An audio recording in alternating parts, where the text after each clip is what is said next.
Here's how you add your Gmail account to the Mail app on your Mac. First off, fire up the Mail app on your MacBook. Doesn't matter if you're rockin' a MacBook Pro, Air, or even an iMac. This works the same on any macOS version. Head up to the top menu, click on Mail, then click on Add Account. Now type in your email address, or just pick Google from the list. Select Google, hit Continue, and boom, you're in the setup flow.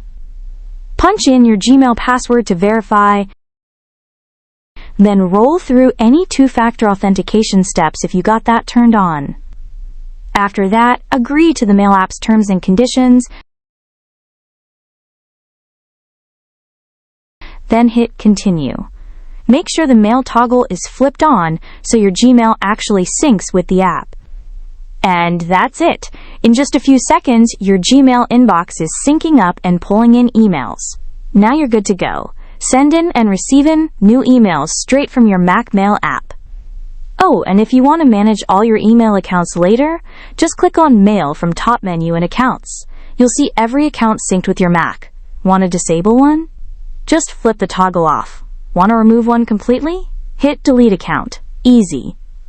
That's the simplest way to manage email accounts inside the Mac Mail app. Hope this tutorial helped you out. Don't forget to like, share, and subscribe for more free tech guide videos coming your way.